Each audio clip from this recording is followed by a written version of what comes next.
কয়েকদিন আগেই পরীক্ষার সীমা অতিক্রম করে বাস্তব সাইবার হামলা চালানোর কথা স্বীকার করেছিল ওপেন এআই। সেই বিতর্ক থামার আগেই এবার একই ধরনের ঘটনার কথা জানালো আরেক শীর্ষ এআই প্রতিষ্ঠান অ্যানথ্রোপিক। ফলে প্রশ্নটি আর একটি প্রতিষ্ঠানের ভুল নিয়ে নয়, বরং বিশ্বের সবচেয়ে উন্নত এআই মডেলগুলোকে নিয়ন্ত্রণে রাখা আদৌ কতটা সম্ভব হচ্ছে সেটি এখন নতুন উদ্বেগ।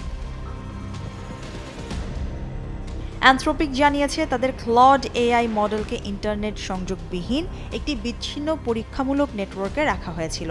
সেখানে তাকে একটি নির্দিষ্ট কম্পিউটার থেকে গোপন তথ্য সংগ্রহের দায়িত্ব দেয়া হয়, কিন্তু পরীক্ষার পরিবেশে থাকা একটি কারিগরি ত্রুটির সুযোগ নিয়ে মডেলটি নিজেই ইন্টারনেটে প্রবেশ করে। এরপর পরীক্ষার সার্ভারে সীমাবদ্ধ না থেকে বাস্তব বিশ্বের 3টি প্রতিষ্ঠানের সিস্টেমে অনুপ্রবেশ করে। প্রতিষ্ঠানটির দাবি ঘটনাগুলো এপ্রিল থেকেই ঘটছিল, তবে তখন কেউই বিষয়টি বুঝতে পারেনি। পরে 1,40,000-এর বেশি পরীক্ষার তথ্য পর্যালোচনা করে ঘটনাগুলো শনাক্ত করা হয়।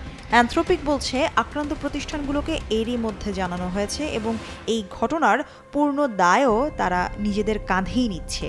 ঘটনাটি আরও গুরুত্বপূর্ণ হয়ে উঠেছে কারণ এর মাত্র কয়েকদিন আগেই ওপেন এআই স্বীকার করেছিল তাদের এআই এজেন্ট পরীক্ষার সীমা ভেঙে এআই প্ল্যাটফর্ম হাগিং ফেসে অনুপ্রবেশ করেছিল। অর্থাৎ বিশ্বের সবচেয়ে বড় 2 এআই প্রতিষ্ঠানের কাছ থেকেই প্রায় একই ধরনের স্বীকারোক্তি এলো খুব অল্প সময়ের ব্যবধানে।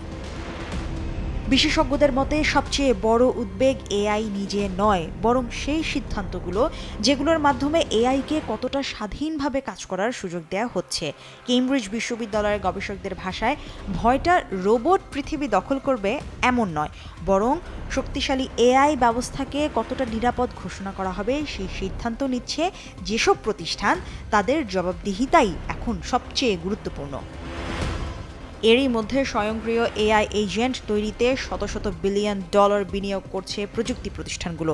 গবেষণা থেকে শুরু করে গ্রাহক সেবা, এমনকি সাইবার নিরাপত্তার মতো কাজও এসব এআই এর হাতে তুলে দেওয়ার প্রস্তুতি চলছে।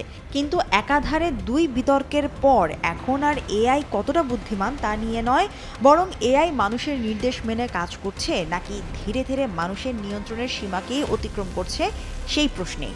Mushrifa Nusrat, Daily Sun.